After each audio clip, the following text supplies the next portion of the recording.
2007년, 2008년인가? 2008년인가 9년에 그때 접근성이 막 시작할 때. 그쵸. 단계적으로. 그 단계적 시작했을 때 제가 지방 대전에서 일을 했었는데 고객의 요구사항이 있어가지고 그때 입문하게 되었죠. 카이스트가 처음이었나?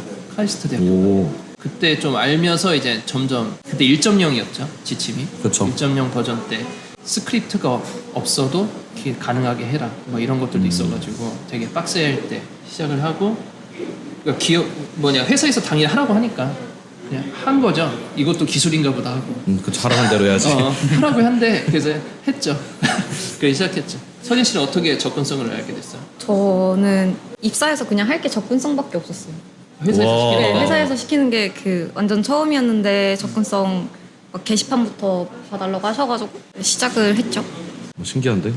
할 게 접근성밖에 없었다는 게 너무 그때 신기해요. 프로젝트가 저한테 주실 게 없어가지고 완전 신입이라서. 그러면 네. 처음에 할 때 네. 따로 교육 과정이 있었잖아요. 이 네. 퍼블리싱 배웠는데 그때는 접근성을 제대로 안 배웠는데 갑자기 실무에서 접근성 하라고 빡 하면 네. 모르는 상태에서 접근성을 시켜야 되잖아요. 그 느낌 있을 건데 처음에 대체 무슨 소리를 하는지도 모르겠고 어떤 걸 지켜야 되는지 잘 모르겠고 아는 게 진짜 하나도 없었는데 그냥 그 사수분이 알려주셔가지고 그래서 되게 기초부터 했었어요. 테이블은 또 어떻게 맞춰야 되고 테이블은 잘 안 맞추게 되잖아요.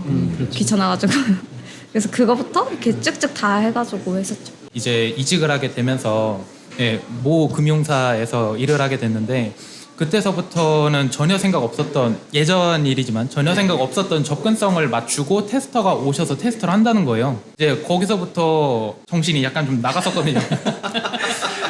사실 이제 아무것도 안 했는데 테스터가 오셔서 해야 된다 그러니까 너무 당황스러웠죠. 제 옛날 입장에서는. 근데 이제 그걸로 한번 데이니까 거의 강박 수준으로 이제 접근성에 대해서 좀 더 신경을 써야겠다라는 마음을 가지고 계속 그렇게 일을 해왔었습니다. 근데 두 분 다 이렇게 처음 이렇게 막 맞닥뜨리게 되면 접근성을 검색해도 잘 안 나오잖아요. 그렇죠. 그 기술 같은 것도 잘 안 나오고 네. 어떻게 이걸 해결해 간 거예요? 그냥 지침 21가지 그때 21가지였으니까 그 지침만 보고 그리고 사례도 봐봤자 되게 옛날 캡처 있고 막 옛날 디자인을 가지고 사례가 있었으니까 네. 그럼 계속 맨땅에 헤딩으로 계속 이렇게 극복하신 거예요? 그 첫 프로젝트들을? 그쵸. 네, 아니면 테스터분이 이제 얘기를 해주시면 그거를 반영을 하고 아 이럴 때는 이게 이렇게 해야 되는구나 이럴 때는 무언가 넣어줘야 되는구나라는 걸 알게 됐고 제일 큰 거는 한번 테스터로서 프로젝트를 나간 적이 있었어요. 그때부터 이제 헤일님을 알게 된 것 같거든요. 네. 그러면서 거기서 엄청 고생하면서 직접적으로 와닿으면서 피부로 느껴가면서 그렇게 해서 알게 되니까 다음 프로젝트에서도 그게 생각이 나고 반영을 할 수 있게 된 계기가 됐어요. 일단은 그 처음 접근성 했을 때 되게 결과가 처참했거든요. 떨어졌어요.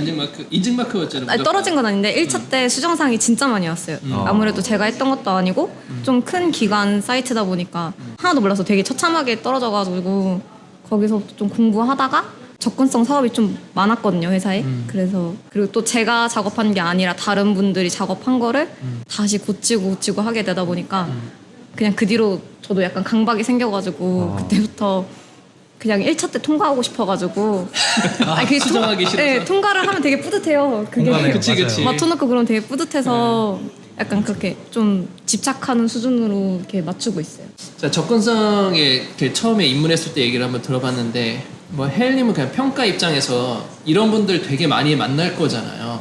그렇죠. 나 분명히 물론 퍼블리셔가 전담하는 건 아니지만 대부분 비율적으로 퍼블리셔 분들이 접근성을 되게 많이 노출되는 편이기 때문에 이 실제 교육기관에서도 접근성을 알려주지도 않고 자기가 첫 프로젝트나 아니면 계속 해왔던 프로젝트와 다른 프로젝트를 만나게 됐을 때 접근성이나 프로젝트를 만나게 됐을 때 당황스러움이 코드로 표현이 되잖아요. 맞아요. 이런 분들처럼 그거 볼 때 어때요? 안타깝죠. 네. 되게 안타까워요. 그러니까 저 같은 경우도 보면은 처음 시작하시는 분들은 일단 지침을 볼 수 있는 게 딱 지침밖에 없잖아요. 그렇죠. 지침을 보면은 이게 사람의 말인가라는 질문을 많이 하시더라고요. 맞아요. 그거부터 이해를 못 하셔가지고. 맞아. 한 문장에 많은 의미가 내포돼 있으니까.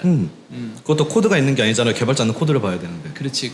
그래서 이걸 어떻게 하라는 건데. 그렇죠. 그렇게 그래서 막 사례를 막 찾아보고 여기저기 찾아보면은 가끔 잘못된 사례 따라하는 경우도 되게 많이 보이고 뭐 자기가 고민해서 경험해놨는데 막 어떤 때는 그 뭐 마크업 선형 구조 뭐 이런 거 맞추라고 해서 선형 구조, 논리적인 구조. 그쵸. 그랬더니 딱 열어봤는데 코드가 눈에 보이게 구조가 딱 맞는 거예요. 브라우저에서 표현되는 거 상관없이 이게 뭘까? 뭐 이런 경우도 있고 안타까운 게 제일 커요. 그래서 최대한 그 사례를 어디 가서 많이 볼 수 있는지 사이트 같은 거 소개해주고 이런 사이트 가서 물어봐라 뭐 이런 것도 얘기해주고 그러죠. 네, 네.